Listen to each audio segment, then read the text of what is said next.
March Madness now brings in over $1 billion in TV ad revenue. $1 billion.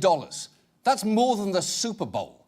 It's almost more than the entire NFL postseason combined. There is nothing inherently wrong with a sporting tournament making huge amounts of money. But there is something slightly troubling about $1 billion sports enterprise where the athletes are not paid a penny, because they aren't.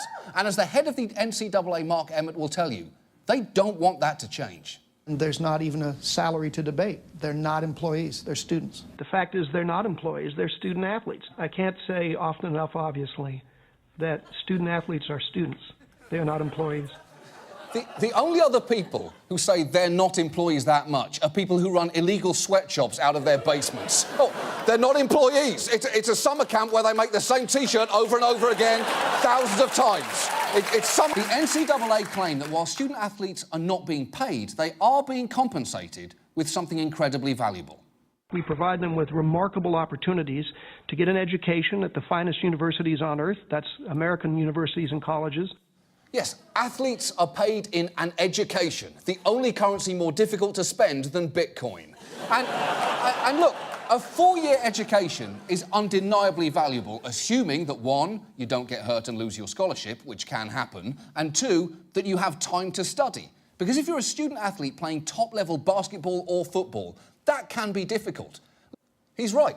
Paying top college athletes with an education is sort of like telling a full-time nurse, there's no salary for this job, we're just going to be giving you free trumpet lessons, which you'll be too busy to do, but if you don't learn to play the trumpet, you're fired. Does that sound fair? I think that sounds fair.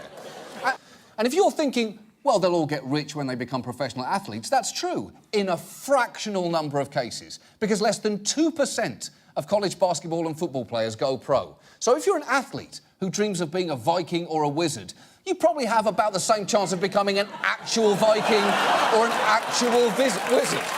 And all of this assumes that they manage to stay healthy, because if they get injured, a whole host of other problems can emerge. Rated E for exploitative.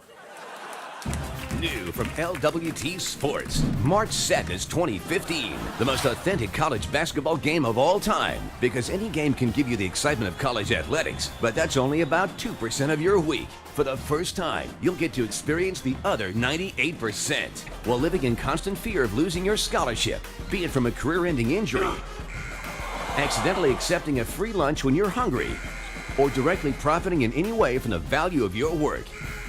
Because making money's utterly antithetical to the whole principle of collegiate athletics. But don't take it from us. Take it from the unwilling star of EA's NCAA Basketball 09, Ed O'Bannon. This game is every bit as f***ed up as a real thing.